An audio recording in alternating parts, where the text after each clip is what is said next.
Big breaking ಗೆ ಸ್ವಾಗತ. ನಾನು ನವಿತಾ ಜೈನ್. ಅಸೆಂಬ್ಲಿ ಎಲೆಕ್ಷನ್ಗೆ ಇನ್ನು 2 ದಿನ ಬಹಿರಂಗ ಪ್ರಚಾರಕ್ಕೆ ಇವತ್ತು ಸಂಜೆ ತೆರೆ. ಮತದಾರರ ಓಲೈಕೆಗೆ ಭರ್ಜರಿ ಕಸರತ್ತು. ಅಸೆಂಬ್ಲಿ ಎಲೆಕ್ಷನ್ ಮೇ 10ಕ್ಕೆ ನಡೆಯಲಿದೆ. ಈ ಹಿನ್ನೆಲೆಯಲ್ಲಿ ಬಹಿರಂಗ ಪ್ರಚಾರಕ್ಕೆ ಇವತ್ತು ಸಂಜೆ ತೆರೆ ಬೀಳಲಿದೆ. ಸಂಜೆ 6 ಗಂಟೆಯಿಂದ ಸೈಲೆಂಟ್ ಪೀರಿಯಡ್. ಅಭ್ಯರ್ಥಿಗಳು ಮಾತ್ರ ಕ್ಷೇತ್ರದಲ್ಲಿ ಉಳಿಬೇಕು. ನಾಳೆ ಅಭ್ಯರ್ಥಿಗಳಿಂದ ಮನೆ ಮನೆ ಪ್ರಚಾರ ಮಾಡೋದಕ್ಕೆ ಅವಕಾಶ ಇದೆ. ಆದ್ರೆ ಬಹಿರಂಗ ಪ್ರಚಾರಕ್ಕೆ ಅವಕಾಶ ಇಲ್ಲ, ಸಮಾವೇಶಗಳನ್ನ ಮಾಡೋದಕ್ಕೆ ಅವಕಾಶ ಇಲ್ಲ. ಮನೆ ಮನೆ ಪ್ರಚಾರವನ್ನ ಮಾಡಬಹುದು. ಇವತ್ತು ಸಂಜೆ 6 ಗಂಟೆಗೆ ಬಹಿರಂಗ ಪ್ರಚಾರಕ್ಕೆ ತೆರೆ ಬೀಳಲಿದೆ.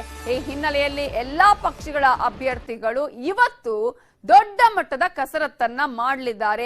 ಅಬ್ಬರದ ಪ್ರಚಾರವನ್ನ ನಡೆಸಲಿದ್ದಾರೆ. ನಾಳೆ ಅಭ್ಯರ್ಥಿಗಳು ಮನೆ ಮನೆ ಪ್ರಚಾರ ಮಾಡೋದಕ್ಕೆ ಮಾತ್ರ ಅವಕಾಶ ಇರುವಂತಹ ಹಿನ್ನೆಲೆಯಲ್ಲಿ ಎಲ್ಲಾ ಪಕ್ಷಗಳ ಮುಖಂಡರ ಆಗಿರ್ಬೋದು ಅಥವಾ ರಾಷ್ಟ್ರೀಯ ನಾಯಕರು ಯಾರ್ಯಾರು ಬಂದಿದ್ದಾರೆ ಇವತ್ತು ಬಹಿರಂಗ ಪ್ರಚಾರ ಮಾಡಬೇಕು. ನಾಳೆಯಿಂದ ಅವರು ಆ ಕ್ಷೇತ್ರಗಳಲ್ಲಿ ಇರುವ ಹಾಗಿಲ್ಲ. ಆಯಾ ಕ್ಷೇತ್ರಗಳ ಅಭ್ಯರ್ಥಿಗಳು ಮತದಾರರು ಮಾತ್ರ ಆ ಕ್ಷೇತ್ರದಲ್ಲಿ ಇರಬೇಕು.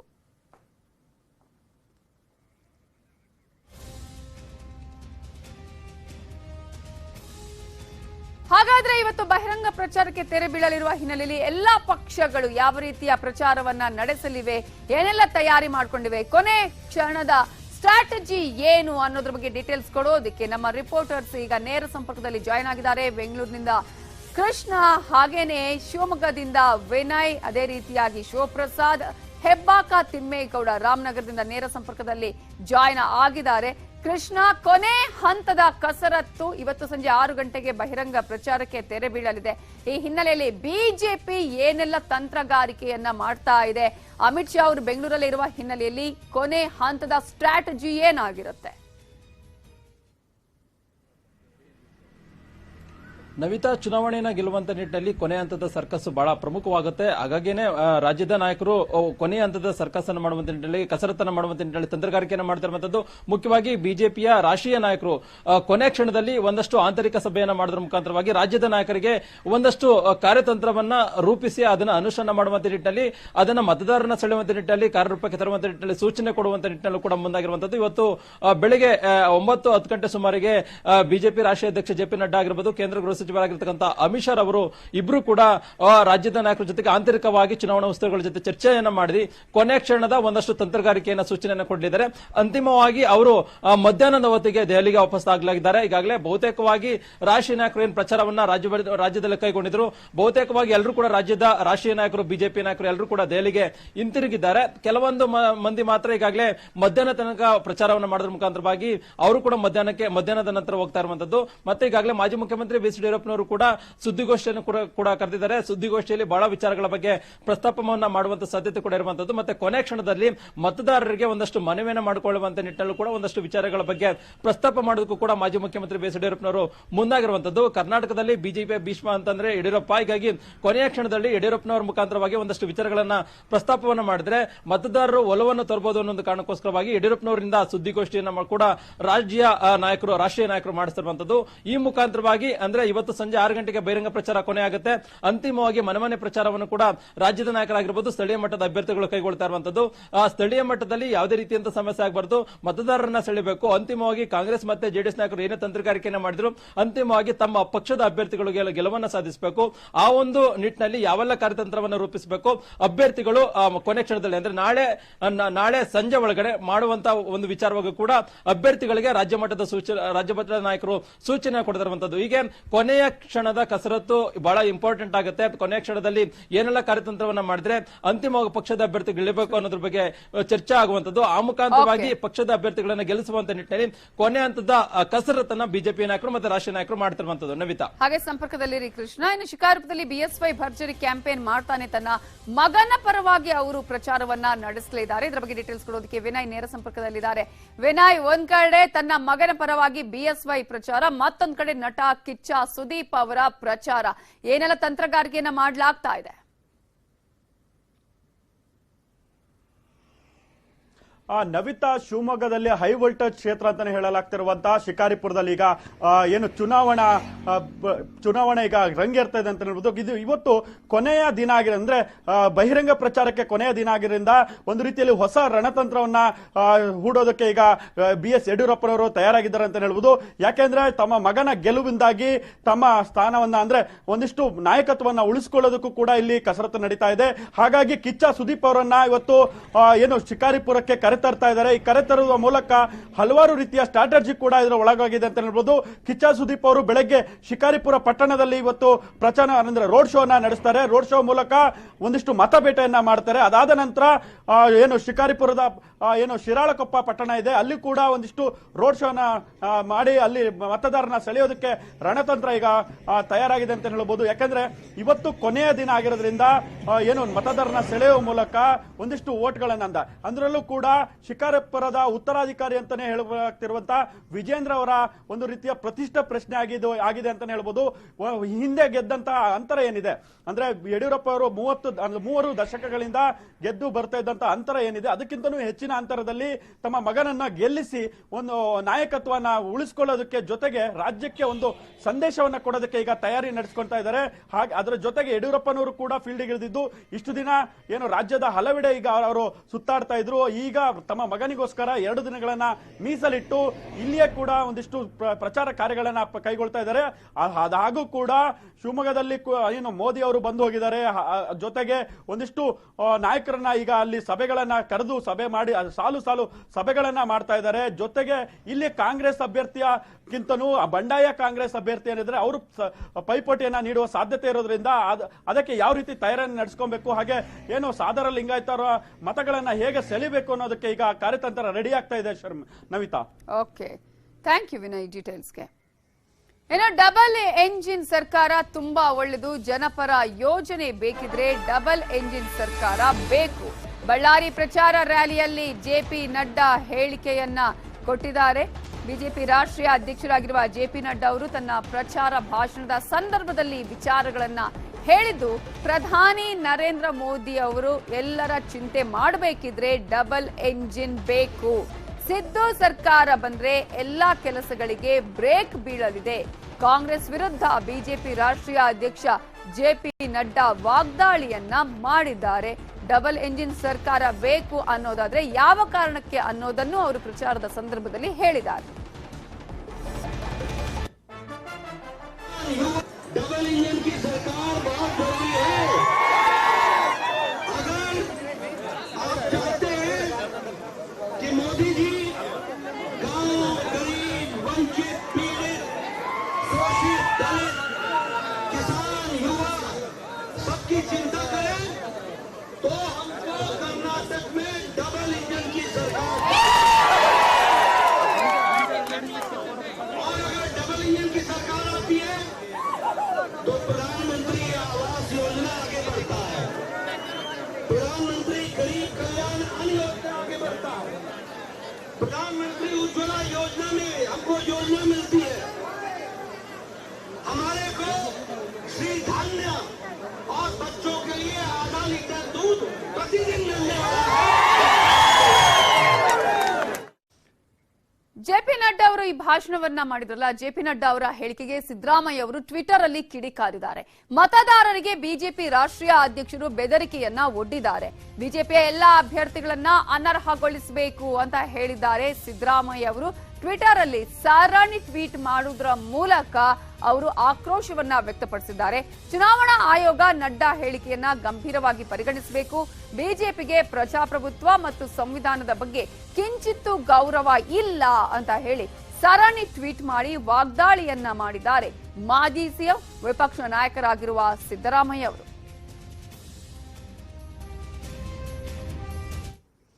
ಪ್ರಚಾರದ ಕೊನೆ ದಿನ ಸ್ವಕ್ಷೇತ್ರಕ್ಕೆ ಬರಲಿದ್ದಾರೆ DK ಶಿವಕುಮಾರ್. ಇವತ್ತು ಕನಕಪುರದಲ್ಲಿ DK ಶಿವಕುಮಾರ್ ಪ್ರಚಾರವನ್ನ ನಡೆಸಲಿದ್ದಾರೆ. ನಾಮಪತ್ರ ಸಲ್ಲಿಸಿದ ಬಳಿಕ ಕ್ಷೇತ್ರದಲ್ಲಿ ಮೊದಲ ಪ್ರಚಾರವನ್ನ ಮಾಡ್ತಾ ಇದ್ದಾರೆ. ಇವತ್ತು DK ಶಿವಕುಮಾರ್ ಭರ್ಜರಿ ಮತಬೇಟೆಯನ್ನ ಮಾಡಲಿದ್ದಾರೆ. ಡಿಕೆ ಶಿವಕುಮಾರ್ ನಾಮಪತ್ರ ಸಲ್ಲಿಸಿದ ಬಳಿಕ ಕ್ಷೇತ್ರದಲ್ಲಿ ಮಾಡ್ತಾ ಇರುವ ಮೊದಲ ಪ್ರಚಾರ ಇವತ್ತೇ ಬಹಿರಂಗ ಪ್ರಚಾರಕ್ಕೆ ತೆರೆ ಬೀಳತ್ತೆ. ಈ ಹಿನ್ನೆಲೆಯಲ್ಲಿ ಡಿಕೆಶಿ ಅವರ ಪ್ರಚಾರ ಸಾಕಷ್ಟು ಕುತೂಹಲಕ್ಕೆ ಕಾರಣ ಆಗಿದೆ. ಮತ್ತೊಂದು ಕಡೆ ಗುಂಡ್ಲುಪೇಟೆ ಕ್ಷೇತ್ರದಲ್ಲಿ ಸಿದ್ದರಾಮಯ್ಯ ಅವರು ಪ್ರಚಾರ ಮಾಡ್ತಾರೆ. ದಿವಂಗತ ಮಹದೇವ್ ಪ್ರಸಾದ್ ಅವರ ಪುತ್ರ ಗಣೇಶ್ ಪ್ರಸಾದ್ ಪರ ಕ್ಯಾಂಪೇನ್ ಮಾಡಲಿದ್ದು ಜಿದ್ದಿನ ಕಣವಾಗಿ ಮಾರ್ಪಾಡಾಗಿದೆ ಗುಂಡ್ಲುಪೇಟೆ ಕ್ಷೇತ್ರ. ಪ್ರಚಾರದ ಕೊನೆಯ ದಿನ ಸ್ವಕ್ಷೇತ್ರದಲ್ಲಿ ಪ್ರಚಾರವನ್ನ ನಡೆಸಲಿದ್ದಾರೆ. ಕೆಪಿಸಿಸಿ ಅಧ್ಯಕ್ಷರಾಗಿರುವ ಡಿಕೆ ಶಿವಕುಮಾರ್ ನಾಮಪತ್ರ ಸಲ್ಲಿಕೆ ಮಾಡಿದ ಬಳಿಕ ಅವರು ಪ್ರಚಾರಕ್ಕೆ ಬಂದಿಲ್ಲ. ರಾಜ್ಯದಾದ್ಯಂತ ಅವರು ಬೇರೆ ಬೇರೆ ಅಭ್ಯರ್ಥಿಗಳ ಪರವಾಗಿ ಪ್ರಚಾರವನ್ನ ಮಾಡ್ತಾ ಇದ್ದಾರೆ. ಈ ಹಿನ್ನೆಲೆಯಲ್ಲಿ ಪ್ರಚಾರಕ್ಕೆ ಕೊನೆಯ ದಿನ ಇವತ್ತು ಬಹಿರಂಗ ಪ್ರಚಾರಕ್ಕೆ, ಆ ಕಾರಣಕ್ಕಾಗಿಯೇ ಇವತ್ತು ಪ್ರಚಾರವನ್ನ ಕೈಗೊಳ್ಳಲಿದ್ದಾರೆ. ಇವೆಲ್ಲದರ ಬಗ್ಗೆ ಡೀಟೇಲ್ಸ್ ಕೊಡೋದಕ್ಕೆ ನಮ್ಮ ರಿಪೋರ್ಟರ್ ಶಿವಪ್ರಸಾದ್ ನೇರ ಸಂಪರ್ಕದಲ್ಲಿ ಜಾಯ್ನ್ ಆಗಿದ್ದಾರೆ. ಶಿವಪ್ರಸಾದ್, ಕಾಂಗ್ರೆಸ್ನ ಘಟಾನುಘಟಿ ನಾಯಕರು ಎಲ್ಲೆಲ್ಲಿ ಪ್ರಚಾರವನ್ನ ಮಾಡಲಿದ್ದಾರೆ? ತಮ್ಮ ಕ್ಷೇತ್ರದಲ್ಲಿ ಪ್ರಚಾರವನ್ನ ನಡೆಸ್ತಾರಾ? ಸಿದ್ದರಾಮಯ್ಯ ಆಗಿರ್ಬೋದು ಅಥವಾ ಬೇರೆ ನಾಯಕರು?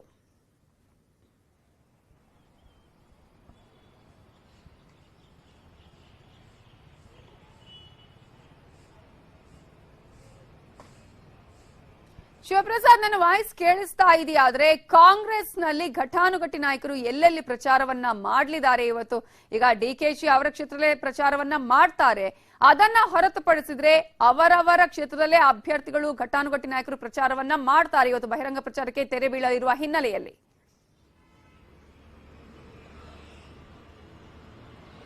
ಎಸ್ ನವಿತಾ, ಇವತ್ತು ಏನು ಕಾಂಗ್ರೆಸ್ನ ಸ್ಟಾರ್ ಪ್ರಚಾರಕರು ಅಂತಾನೆ ಗುರುತಿಸಿಕೊಂಡಿರುತ್ತಾ ಪ್ರಿಯಾಂಕಾ ವಾದ್ರಾ ಅವರು ಇವತ್ತು ಬೆಂಗಳೂರಿನಲ್ಲಿ 2 ರೋಡ್ ಶೋ ಮಾಡೋ ಮೂಲಕ ಇವತ್ತು ಏನು ಬಹಿರಂಗ ಪ್ರಚಾರಕ್ಕೆ ಅಂತ್ಯ ಆಗುತ್ತಲ್ಲ, ಸೊ ಕೊನೆ ಗಳಿಗೆಯಲ್ಲಿ ಮತದಾರರನ್ನ ಸೆಳೆಯುವಂತ ನಿಟ್ಟಿನಲ್ಲಿ ಒಂದು ಕಸರತ್ತನ್ನ ಮಾಡ್ತಿದ್ದಾರೆ. 11:30ರಿಂದ 12:30ರವರೆಗೂ ಚಿಕ್ಕಪೇಟೆ ವಿಧಾನಸಭಾ ಕ್ಷೇತ್ರದಲ್ಲಿ ರೋಡ್ ಶೋದಲ್ಲಿ ಪ್ರಿಯಾಂಕಾ ವಾದ್ರಾ ಅವರು ಭಾಗಿಯಾಗ್ತಾರೆ. ಅದಾದ ಬಳಿಕ ಸುಮಾರು 11:45ರಿಂದ 1:15ರವರೆಗೆ ವಿಜಯನಗರ ವಿಧಾನಸಭಾ ಕ್ಷೇತ್ರದಲ್ಲಿ ಪ್ರಿಯಾಂಕಾ ವಾದ್ರಾ ಅವರು ರೋಡ್ ಶೋ ಮೂಲಕ ಮತಯಾಚನೆಯನ್ನ ಕೂಡ ಮಾಡ್ತಾರೆ, ಅಭ್ಯರ್ಥಿಗಳ ಪ್ರಚಾರವನ್ನು ಮಾಡ್ತಾರೆ. ಈ ವೇಳೆಯಲ್ಲಿ ಬಿಜೆಪಿ ನಾಯಕರುಗಳ ಹೇಳಿಕೆಗೆ ತಿರುಗೇಟನ್ನ ಕೊಡುವಂತ ನಿಟ್ಟಿನಲ್ಲಿ ಕಾಂಗ್ರೆಸ್ ಪಕ್ಷಕ್ಕೆ ಯಾಕೆ ಮತದಾರರು ಓಟನ್ನ ಹಾಕಬೇಕು ಅನ್ನುವಂತ ನಿಟ್ಟಿನಲ್ಲಿ ಮತಯಾಚನೆಯನ್ನು ಮಾಡ್ತಾರೆ. ಅದಾದ ಬಳಿಕ ಡಿಕೆ ಶಿವಕುಮಾರ್ ಅವರು ಕನಕಪುರ ವಿಧಾನಸಭಾ ಕ್ಷೇತ್ರದಲ್ಲಿ ನಾಮಪತ್ರ ಸಲ್ಲಿಸಿರುವಂತಹ ವೇಳೆಯಲ್ಲಿ ತಮ್ಮ ಶಕ್ತಿ ಪ್ರದರ್ಶನವನ್ನು ಮಾಡಿದ್ರು. ಅದಾದ ಬಳಿಕ ತಮ್ಮ ಕ್ಷೇತ್ರಕ್ಕೆ ಪ್ರಚಾರಕ್ಕೆ ಹೋಗಿರಲಿಲ್ಲ, ಅದರ ಬದಲಾಗಿ ಅವರ ಪತ್ನಿ ಉಷಾ ಶಿವಕುಮಾರ್ ಅವರು ಪ್ರಚಾರವನ್ನ ಮಾಡ್ತಾ ಇದ್ರು, ಮತಯಾಚನೆ ಮಾಡ್ತಿದ್ರು. ಡಿಕೆ ಸುರೇಶ್ ಅವರು ಸಹೋದರ ಕೂಡ ಕಣ್ಣೀರು ಹಾಕಿ ತಮ್ಮ ಅಣ್ಣನನ್ನ ಗೆಲ್ಲಿಸಬೇಕು ಅನ್ನುವಂತಹ ನಿಟ್ಟಿನಲ್ಲಿ ಒಂದು ಪ್ರಚಾರವನ್ನು ಮಾಡಿದ್ರು. ಇವತ್ತು ಅಂದ್ರೆ ಬಹಿರಂಗ ಪ್ರಚಾರಕ್ಕೆ ಕೊನೆ ಗಳಿಗೆಯ ಸಮಯದಲ್ಲಿ ಸುಮಾರು 3 ಗಂಟೆಗೆ ಡಿಕೆ ಶಿವಕುಮಾರ್ ಅವರು ಒಂದು ದೊಡ್ಡ ಮಟ್ಟದ ಒಂದು ರ್ಯಾಲಿ ಜೊತೆಗೆ ಬಹಿರಂಗ ಒಂದು ಸಾರ್ವಜನಿಕ ಸಮಾವೇಶವನ್ನ ಕೂಡ ಮಾಡಿ ತಮ್ಮ ಸ್ವಕ್ಷೇತ್ರದಲ್ಲಿ ಮತದಾರರ ಬಳಿಯಲ್ಲಿ ಮತಯಾಚನೆ ಕೂಡ ಮಾಡಿದ್ದಾರೆ. ಅದನ್ನ ಹೊರತುಪಡಿಸಿದರೆ ಸಿದ್ದರಾಮಯ್ಯ ಅವರು ಗುಂಡ್ಲುಪೇಟೆಯಲ್ಲಿ ಒಂದು ಅಭ್ಯರ್ಥಿಯ ಪರವಾಗಿ ಮತಯಾಚನೆಯನ್ನು ಮಾಡ್ತಾರೆ. ರಾಹುಲ್ ಗಾಂಧಿ ಅವರು ಸದ್ಯ ಬೆಂಗಳೂರಿನಲ್ಲೇ ಇದ್ದಾರೆ. ಇವತ್ತು ಯಾವುದೇ ಒಂದು ನಿಗದಿತವಾದಂತಹ ಕಾರ್ಯಕ್ರಮಗಳಲ್ಲಿ ಅವರು ಆಯೋಜನೆ ಆಗಿಲ್ಲ. 9 ಗಂಟೆಗೆ ಸುದ್ದಿಗೋಷ್ಠಿಯನ್ನ ಕರೆಯಲಾಗಿತ್ತು, ಆದ್ರೆ ಸುದ್ದಿಗೋಷ್ಠಿಯನ್ನ ಕೂಡ ಕೊನೆಗಳಿಗೆಯಲ್ಲಿ ಕ್ಯಾನ್ಸಲ್ ಮಾಡಿದ್ದಾರೆ. ಬದಲಿಗೆ ಇವತ್ತು ಎಲ್ಲೆಲ್ಲಿ ಸಾಧ್ಯ ಆಗುತ್ತೋ ಅಲ್ಲೆಲ್ಲಾ ಕಡೆ ಹೋಗಿ ಸಾರ್ವಜನಿಕರ ಜೊತೆಯಲ್ಲಿ ಬೆರೆತು ಮತಯಾಚನೆ ಮಾಡುವಂತ ಸಾಧ್ಯತೆ ಇದೆ. ಈಗ ಆಲ್ರೆಡಿ ಬೆಳಗ್ಗೆ ಶಾಂಗ್ರಿಲಾ ಹೋಟೆಲ್ನಿಂದ ಹೊರಟಂತ ರಾಹುಲ್ ಗಾಂಧಿ ಅವರು ಪಕ್ಕದಲ್ಲೇ ಕನಿಂಗ್ಹ್ಯಾಮ್ನಲ್ಲಿದ್ದಂತಹ ಒಂದು ಕೆಫೆ ಏನಿದೆ, ಕಾಫಿ ಕೆಫೆ ಡೇನಲ್ಲಿ ಭಾಗಿಯಾಗಿ ಸಾರ್ವಜನಿಕರ ಜೊತೆ ಕಾಫಿಯನ್ನ ಕುಡಿಯುವ ಮೂಲಕ ಒಂದಷ್ಟು ವಿಚಾರ ವಿನಿಮಯವನ್ನು ಕೂಡ ಮಾಡಿದ್ದಾರೆ. ಕಾಂಗ್ರೆಸ್ ಪಕ್ಷಕ್ಕೆ ಯಾಕೆ ಮತ ಹಾಕಬೇಕು ಅನ್ನುವಂತ ನಿಟ್ಟಿನಲ್ಲೂ ಕೂಡ ಅವರು ಜನರಿಗೆ ಮನವರಿಕೆ ಮಾಡಿಕೊಡುವಂತದ್ದು. ಜೊತೆಗೆ ಕಾಂಗ್ರೆಸ್ನ 5 ಗ್ಯಾರಂಟಿಗಳಿದೆಯಲ್ಲ, ಆ 5 ಗ್ಯಾರಂಟಿಗಳ ಬಗ್ಗೆ ಸಾರ್ವಜನಿಕರ ಜೊತೆಲಿ ಅಂದ್ರೆ ಎಲ್ಲೂ ಕೂಡ ನಿಗದಿ ಆಗಿಲ್ಲ, ಆದ್ರೆ ಅಲ್ಲಲ್ಲಿ ಹೋಟೆಲ್ಗಳು ಅಥವಾ ಕಾಫಿ ಡೇ ಆಗಿರ್ಬೋದು, ಬಸ್ನಲ್ಲೂ ಕೂಡ ಹೋಗಿ ಸಾರ್ವಜನಿಕರ ಜೊತೆ ಒಂದಷ್ಟು ಇಂಟ್ರಾಕ್ಷನ್ ಮಾಡುವಂತಹ ಸಾಧ್ಯತೆಗಳು ಕೂಡ ಇದೆ. ಅದ್ರ ಜೊತೆಗೆ ಇವತ್ತು ಬಹಳ ಪ್ರಮುಖವಾಗಿ ಕಾಂಗ್ರೆಸ್ ಪಕ್ಷ ಸುಮಾರು ಬೆಂಗಳೂರಿನ 500 ಕಡೆಗಳಲ್ಲಿ ಅಂದ್ರೆ ರಸ್ತೆ 500 ಸಿಗ್ನಲ್ಗಳಲ್ಲಿ ಅವರ ಕಾರ್ಯಕರ್ತರುಗಳು ಮುಖಂಡರುಗಳು ಕಾಂಗ್ರೆಸ್ನ 5 ಗ್ಯಾರಂಟಿ ಯೋಜನೆಗಳಿದೆಯಲ್ಲ, ಆ ಗ್ಯಾರಂಟಿ ಯೋಜನೆ ಇರುವಂತಹ ಒಂದು ಕರಪತ್ರವನ್ನ ವಿತರಣೆ ಮಾಡುವಂತ ಕೆಲಸವನ್ನ ಕೂಡ ಮಾಡ್ತಾ ಇದ್ದಾರೆ. ಸೊ ಈ ಮೂಲಕ ಕಾಂಗ್ರೆಸ್ ಪಕ್ಷ ಕೊನೆ ಗಳಿಗೆಯಲ್ಲಿ ತಮ್ಮ ಅಭ್ಯರ್ಥಿಗಳ ಪರವಾಗಿ, ತಮ್ಮ ಪಕ್ಷದ ಪರವಾಗಿ ಮತಯಾಚನೆಯನ್ನ ವಿವಿಧ ಹಂತಗಳಲ್ಲಿ ವಿವಿಧ ರೂಪದಲ್ಲಿ ಮಾಡ್ತಾ ಇರುವಂತದ್ದು. ನವಿತಾ ಜೈ, ಥ್ಯಾಂಕ್ ಯು ಶಿವಪ್ರಸಾದ್ ಡೀಟೇಲ್ಸ್ಗೆ. ಭದ್ರಕೋಟೆಯಲ್ಲಿ ಜೆಡಿಎಸ್ ಕೊನೆ ಹಂತದ ಕಸರತ್ತು ನಡೆಸಲಿದ್ದು ಇವತ್ತು ಹಾಸನ, ರಾಮನಗರ ಜಿಲ್ಲೆಗಳಲ್ಲಿ ಎಚ್ಡಿಡಿ ಪ್ರಚಾರವನ್ನ ಮಾಡಲಿದ್ದಾರೆ. ಹೊಳೆ ನರಸೀಪುರ, ಹಾಸನ, ರಾಮನಗರ, ಚನ್ನಪಟ್ಟಣದಲ್ಲಿ ಮಾಜಿ ಪ್ರಧಾನಿ ಜೆಡಿಎಸ್ ವರಿಷ್ಠರಾಗಿರುವ ದೇವೇಗೌಡರು ರೋಡ್ ಶೋವನ್ನ ನಡೆಸಲಿದ್ದಾರೆ. ಮಾಜಿ ಪ್ರಧಾನಿಗಳ ರೋಡ್ ಶೋ ಬಹಳ ಇಂಪಾರ್ಟೆಂಟ್ ಇವತ್ತು, ಯಾಕಂದ್ರೆ ಒಂದ್ ಕಡೆ ತನ್ನ ಮಗನ ಭವಿಷ್ಯದ ವಿಚಾರ, ತನ್ನ ಮಗನ ವರ್ಚಸ್ಸನ್ನ ಹೆಚ್ಚಿಸುವಂತಹ ನಿಟ್ಟಿನಲ್ಲಿ ಕಡಿಮೆ ಆಗದ ಹಿನ್ನೆಲೆಯಲ್ಲಿ ಮಾಜಿ ಪ್ರಧಾನಿಗಳು ಇವತ್ತು ತವರಿನಲ್ಲಿ ಪ್ರಚಾರವನ್ನ ಮಾಡಲಿದ್ದಾರೆ. ಇದರ ಬಗ್ಗೆ ಇನ್ನಷ್ಟು ಡೀಟೇಲ್ಸ್ ಕೊಡೋದಕ್ಕೆ ನಮ್ಮ ರಿಪೋರ್ಟರ್ ಹೆಬ್ಬಾಕ ತಿಮ್ಮೇಗೌಡ ಈಗ ನೇರ ಸಂಪರ್ಕದಲ್ಲಿ ಜಾಯ್ನ್ ಆಗಿದ್ದಾರೆ. ತಿಮ್ಮೇಗೌಡ, ಕೊನೆ ಹಂತದ ಪ್ರಚಾರಕ್ಕೆ ಮಾಜಿ ಪ್ರಧಾನಿಗಳು ಯಾವ ರೀತಿಯಾಗಿ ಈಗ ರೆಡಿ ಆಗಿದ್ದಾರೆ? ತನ್ನ ಮಗ, ತನ್ನ ಕ್ಷೇತ್ರ, ಮತ್ತೊಂದು ಕಡೆ ಮೊಮ್ಮಗನ ಗೆಲುವಿಗಾಗಿ ಯಾವ ರೀತಿಯಾಗಿ ಪಣ ತೊಟ್ಟಿದ್ದಾರೆ?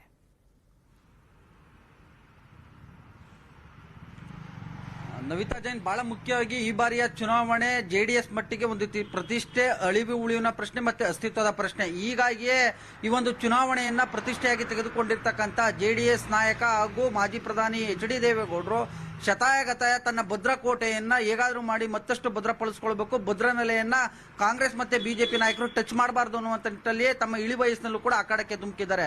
ಅದರಂತೆ ಇವತ್ತು ಬಹಿರಂಗ ಪ್ರಚಾರಕ್ಕೆ ಇಂದು ಸಂಜೆ ತೆರೆ ಬೀಳ್ತಾ ಇರತಕ್ಕಂಥ ಹಿನ್ನೆಲೆಯಲ್ಲಿ ಪ್ರತಿಷ್ಠೆ ಅಂದ್ರೆ ಅದರಲ್ಲೂ ಕೂಡ ಬಹಳ ಮುಖ್ಯವಾಗಿ ತಮ್ಮ ಕುಟುಂಬದ ಸದಸ್ಯರು, ತಮ್ಮ ಕುಟುಂಬದ ವರ್ಚಸ್ಸನ್ನ ಗುರಿಯಾಗಿ ಇಟ್ಕೊಂಡು ಇವತ್ತು ಕೊನೆ ಹಂತದ ಒಂದು ಭಾಷಣವನ್ನ, ಕೊನೆ ಹಂತದ ಪ್ರಚಾರವನ್ನ ಮಾಡೋದಕ್ಕೆ ಎಚ್ ಡಿ ದೇವೇಗೌಡರು ಮುಂದಾದ್ರ ಅಂತದೊಂದು ಚರ್ಚೆ ಇದೀಗ ರಾಜ್ಯ ರಾಜಕಾರಣದಲ್ಲಿ ಕೇಳಿ ಬರ್ತಾ ಇರ್ತಕ್ಕಂಥದ್ದು. ಅದಕ್ಕೆ ಪೂರಕವಾಗಿ ಇವತ್ತು ಬೆಳಿಗ್ಗೆ ಏನು ತಮ್ಮ ತವರು ಜಿಲ್ಲೆ ಹಾಸನ ವಿಧಾನಸಭಾ ಕ್ಷೇತ್ರ ಮತ್ತೆ ಪುತ್ರ ಎಚ್ ಡಿ ರೇವಣ್ಣವರು ಪ್ರತಿನಿಧಿಸುವಂತಹ ಹೊಳೆನರಸೀಪುರ ವಿಧಾನಸಭಾ ಕ್ಷೇತ್ರದಲ್ಲಿ ಪ್ರಚಾರವನ್ನ ಕೈಗೊಂಡು ಆ ಬಳಿಕ ಮಧ್ಯಾಹ್ನ 3:45 ಗಂಟೆಗೆ ರಾಮನಗರ ವಿಧಾನಸಭಾ ಕ್ಷೇತ್ರದಲ್ಲಿ ತಮ್ಮ ಮೊಮ್ಮಗ ಅಂದ್ರೆ ನಿಖಿಲ್ ಕುಮಾರಸ್ವಾಮಿಯವರ ಪರವಾಗಿ ರೋಡ್ ಶೋ ಅನ್ನ ನಡೆಸಲಿದ್ದಾರೆ. ಇದು ಎಚ್ ಡಿ ದೇವೇಗೌಡರ ಒಂದು ರೋಡ್ ಶೋ ಕ್ಯಾಂಪೇನ್ ಒಂದು ಟಿಪಿ ಲಿಸ್ಟ್ ಆದ್ರೆ, ಮತ್ತೊಂದು ಕಡೆಗೆ ಜೆಡಿಎಸ್ ನಾಯಕ ಹಾಗೂ ಮಾಜಿ ಮುಖ್ಯಮಂತ್ರಿ ಎಚ್ ಡಿ ಕುಮಾರಸ್ವಾಮಿಯವರು ಕೂಡ ಇವತ್ತು ಬರೋಬ್ಬರಿ 5 ವಿಧಾನಸಭಾ ಕ್ಷೇತ್ರದಲ್ಲಿ ಪ್ರಚಾರವನ್ನ ಕೊನೆ ಹಂತದಲ್ಲಿ ಕೈಗೊಂಡಿರ್ತಕ್ಕಂಥದ್ದು. ಒಂದು ಬಸವನಗುಡಿ ಬೆಳಿಗ್ಗೆ 9 ಗಂಟೆಗೆ ಬಸವನಗುಡಿ ವಿಧಾನಸಭಾ ಕ್ಷೇತ್ರ, ಮತ್ತೊಂದು ಕಡೆಗೆ 11 ಗಂಟೆಗೆ ಚನ್ನಪಟ್ಟಣ ಅಂದ್ರೆ ತಮ್ಮ ಸ್ವಕ್ಷೇತ್ರ ಚನ್ನಪಟ್ಟಣ ವಿಧಾನಸಭಾ ಕ್ಷೇತ್ರ, ಆ ಬಳಿಕ ಯಶವಂತಪುರ, ಆ ಬಳಿಕ ಕನಕಪುರ, ಆ ಬಳಿಕ ಸಂಜೆ 4 ಗಂಟೆ ವೇಳೆಗೆ ತಮ್ಮ ಪುತ್ರ ನಿಖಿಲ್ ಕುಮಾರಸ್ವಾಮಿ ಪ್ರತಿನಿಧಿಸುವಂತ ಏನು ರಾಮನಗರ ವಿಧಾನಸಭಾ ಕ್ಷೇತ್ರದಲ್ಲಿ ರೋಡ್ ಶೋ ಅನ್ನ, ಬೃಹತ್ ರೋಡ್ ಶೋ ಅನ್ನ ಮಾಡೋದ್ರ ಮುಖಾಂತರ ತಮ್ಮ ತವರು, ತಮ್ಮ ಏನು ಕರ್ಮಭೂಮಿಯಲ್ಲಿ ನಿಂತು ಇಡೀ ರಾಜ್ಯಕ್ಕೆ ಮತ್ತು ಇಡೀ ನಮ್ಮ ಏನು ರಾಮನಗರ ವಿಧಾನಸಭಾ ಕ್ಷೇತ್ರಕ್ಕೆ ಒಂದು ರೀತಿ ಸಂದೇಶ ಕೊಡುವಂತ ನಿಟ್ಟಲ್ಲಿ ಕುಮಾರಸ್ವಾಮಿ ಸೇರಿದಂತೆ ಎಚ್ ಡಿ ದೇವೇಗೌಡರು ಒಂದು ಭಾಷಣವನ್ನ ಮಾಡಿದ್ದಾರೆ. ಹೀಗಾಗಿ ಇವತ್ತಿನ ಒಂದು ದಳಪತಿಗಳ ರೋಡ್ ಶೋ ಇದೆಯಲ್ಲ, ದಳಪತಿಗಳ ಅಂತಿಮ ಹಂತದ ಪ್ರಚಾರ ಇದೆಯಲ್ಲ, ಅದು ತುಂಬಾ ಕ್ಯೂರಿಯಾಸಿಟಿ ಮತ್ತೆ ತುಂಬಾ ಒಂದು ರೀತಿ ಕುತೂಹಲ ಮೂಡಿಸಿರ್ತಕ್ಕಂಥದ್ದು. ಯಾಕಂತ ಹೇಳಿದ್ರೆ ತಮ್ಮ ಭದ್ರ ನೆಲೆಯಲ್ಲಿ ಅದರಲ್ಲೂ ಕೂಡ ಈ ಬಾರಿ ಏನು ರಾಮನಗರದಲ್ಲಿ ಜೆಡಿಎಸ್ ಅನ್ನ ಹಣಿಲೇಬೇಕು ಅನ್ನುವಂತ ನಿಟ್ಟಲ್ಲಿ ಇತ್ತ ಏನು ಡಿ ಕೆ ಶಿವಕುಮಾರ್ ಕೂಡ ಸಾಕಷ್ಟು ಕಸರತ್ತನ್ನ ನಡೆಸ್ತಾ ಇದ್ದಾರೆ. ಈಗಾಗಲೇ ನಮ್ಮ ಸಹೋದ್ಯೋಗಿ ಏನು ಶಿವಪ್ರಸಾದ್ ಹೇಳದಂತೆ ಇವತ್ತು ರಾಮನಗರ ಮತ್ತೆ ಕನಕಪುರದಲ್ಲಿ ಡಿ ಕೆ ಶಿವಕುಮಾರ್ ಮತಬೇಟೆಯನ್ನ ಆಡ್ತಾ ಇದ್ದಾರೆ. ಹೀಗಾಗಿ ಅಟ್ ಎ ಟೈಮ್ 3 ಗಂಟೆಗೆ ನೋಡಿ ಕನಕಪುರ ವಿಧಾನಸಭಾ ಕ್ಷೇತ್ರದಲ್ಲಿ ಡಿ ಕೆ ಶಿವಕುಮಾರ್ ಪ್ರಚಾರವನ್ನ ಕೈಗೊಂಡ್ರೆ, ಇತ್ತ ಕನಕಪುರ ವಿಧಾನಸಭಾ ಕ್ಷೇತ್ರ ಮಧ್ಯಾಹ್ನ 3 ಗಂಟೆಗೆ ಏನು ಎಚ್ ಡಿ ಕುಮಾರಸ್ವಾಮಿ ಅವರು ಕೂಡ ರೋಡ್ ಶೋ ಹಮ್ಮಿಕೊಂಡಿದ್ದಾರೆ. ಹೀಗಾಗಿ ಆ ಒಂದು ಕನಕಪುರದಲ್ಲಿ ಮದಗಜಗಳ ಕಾದಾಟವೂ ಕೂಡ ತುಂಬಾ ಕುತೂಹಲವನ್ನು ಕೂಡ ಮೂಡಿಸಿರ್ತಕ್ಕಂಥದ್ದು. ಸೊ ಹೀಗಾಗಿ ಇವತ್ತಿನ ಒಂದು ಪ್ರಚಾರ ದಳಪತಿಗಳ ಒಂದು ರೋಡ್ ಶೋ ಇದೆಯಲ್ಲ, ಹಳೆ ಮೈಸೂರು ಭಾಗದಲ್ಲಿ ತಮ್ಮ ಸ್ವಕ್ಷೇತ್ರದಲ್ಲಿ ತಮ್ಮ ಕುಟುಂಬದ ರಕ್ಷಣೆಗೆ ಸೀಮಿತವಾಯ್ತಾ ಅನ್ನುವಂಥದ್ದು ಇಲ್ಲಿ ಸ್ಪಷ್ಟವಾಗಿ ಗೊತ್ತಾಗ್ತಾ ಇದೆ. Navita Jain. Okay, thank you Thimmegowda ಡೀಟೇಲ್ಸ್ಗೆ. ಮತ್ತಷ್ಟು ಪ್ರಮುಖ ಸುದ್ದಿಯನ್ನ ನೋಡೋಣ ಒಂದು ಚಿಕ್ಕ ಬ್ರೇಕ್ ಆದ್ಮೇಲೆ.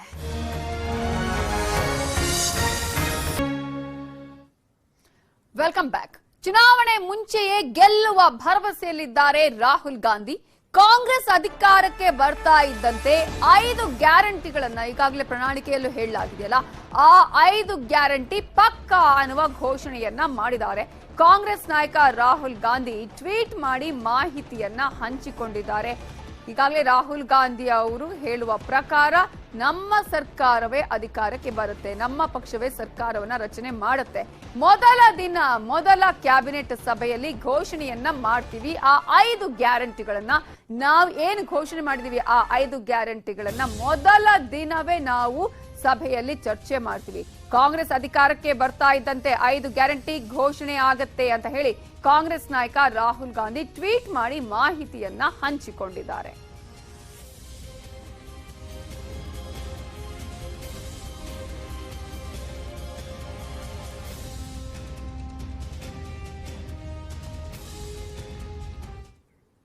ಚನ್ನಪಟ್ಟಣದಲ್ಲಿ ಬಿಜೆಪಿ ಅಭ್ಯರ್ಥಿ ಯೋಗೇಶ್ವರ್ ಪರವಾಗಿ ಪುತ್ರಿ ನಿಶಾ ಯೋಗೇಶ್ವರ್ ಭರ್ಜರಿ ಕ್ಯಾಂಪೇನ್ ಮಾಡ್ತಿದ್ದಾರೆ. ಜನರಿಗೆ ಕರಪತ್ರವನ್ನ ಕೊಟ್ಟು ತಂದೆಗೆ ಮತ ಕೊಡಿ ಅಂತ ಮನವಿ ಮಾಡ್ತಿದ್ದಾರೆ. ಮುಖ್ಯವಾಗಿ ಮುಸ್ಲಿಂ ವಾರ್ಡ್ಗಳಲ್ಲಿ ಮೋದಿ ವಿಚಾರವಾಗಿ ಅರಿವು ಮೂಡಿಸಿ ಪ್ರಚಾರ ಮಾಡ್ತಿದ್ದಾರೆ. ಇದೇ ವೇಳೆ ಕುಮಾರಸ್ವಾಮಿ ವಿರುದ್ಧ ಆಕ್ರೋಶವನ್ನ ವ್ಯಕ್ತಪಡಿಸಿದ್ದಾರೆ. ಸುಳ್ಳು ಭರವಸೆಗಳನ್ನ ಕೊಟ್ಟು ಕುಮಾರಸ್ವಾಮಿ ಈವರೆಗೆ ಗೆಲ್ತಿದ್ದಾರೆ. ಈ ಬಾರಿ ತಮ್ಮ ತಂದೆಗೆ ಅವಕಾಶ ನೀಡಿ ಅಂತ ಅವರು ಮನವಿಯನ್ನ ಮಾಡಿದ್ದಾರೆ. ನಿಶಾ ಯೋಗೇಶ್ವರ್ ಅವರನ್ನ ನಮ್ಮ ರಾಮನಗರ ರಿಪೋರ್ಟರ್ ವೆಂಕಟೇಶ್ ಮಾತನಾಡಿಸಿದ್ದಾರೆ, ನೋಡೋಣ. ಚನ್ನಪಟ್ಟಣ ವಿಧಾನಸಭಾ ಕ್ಷೇತ್ರದ ರಾಜಕೀಯ ಅಖಾಡ ಸಾಕಷ್ಟು ರಂಗೇರಿದೆ. ಒಂದು ಕಡೆ ಮಾಜಿ ಮುಖ್ಯಮಂತ್ರಿ ಎಚ್.ಡಿ. ಕುಮಾರಸ್ವಾಮಿ ಅವರು ಜೆಡಿಎಸ್ನ ಅಭ್ಯರ್ಥಿಯಾಗಿದ್ದಾರೆ. ಅವರಿಗೆ ಪ್ರತಿಸ್ಪರ್ಧಿಯಾಗಿ ಮಾಜಿ ಸಚಿವರು ಹಾಗೆ ಬಿಜೆಪಿಯ ನಾಯಕ ಆದಂತಹ ಸಿ.ಪಿ. ಯೋಗೇಶ್ವರ್ ಅವರು ಕಣದಲ್ಲಿದ್ದಾರೆ. ಈಗ ಸಿ.ಪಿ. ಯೋಗೇಶ್ವರ್ ಅವರ ಪರವಾಗಿ ಅವರ ಪುತ್ರಿ ನಿಶಾ ಯೋಗೇಶ್ವರ್ ಅವರು ಕ್ಯಾಂಪೇನ್ ಮಾಡ್ತಾ ಇದ್ದಾರೆ. ಈಗ ನಮ್ಮ ಜೊತೆಗೆ ಸ್ವತಃ ನಿಶಾ ಅವರು ಇದ್ದಾರೆ, ಅವ್ರನ್ನ ಈ ಬಗ್ಗೆ ಮಾತನಾಡ್ಸೋಣ.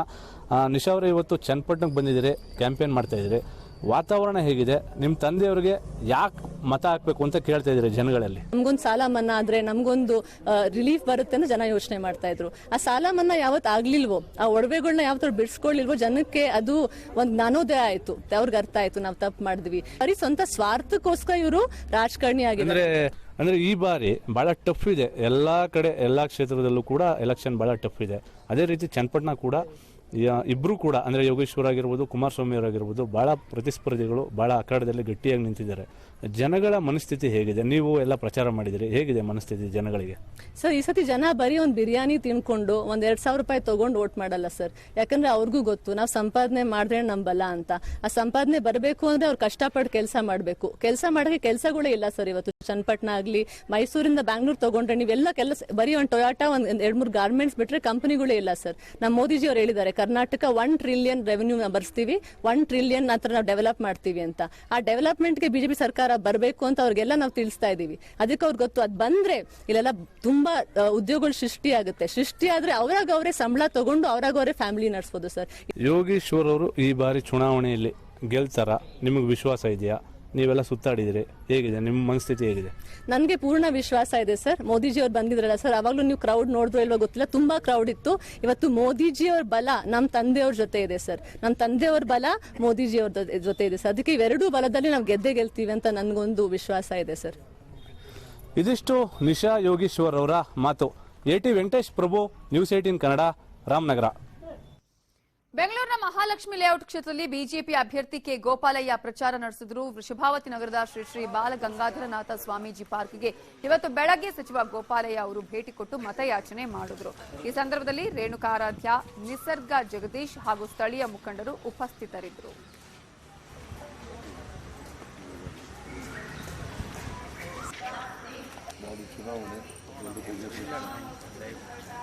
ಸರ್ ಮೂವ್ ಆಗಿ ಸರ್.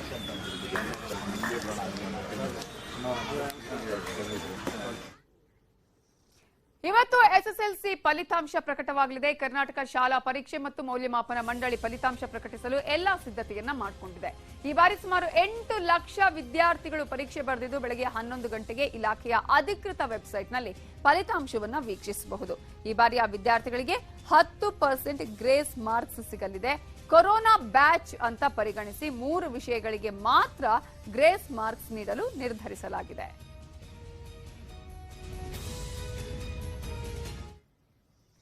ಇನ್ಫ್ರಾ ಮಾರ್ಕೆಟ್ ಅರ್ಪಿಸುವ ರಾಜ್ಯದ ನಾನಾ ಭಾಗಗಳ ವೆದರ್ ರಿಪೋರ್ಟ್ ನೋಡೋಣ.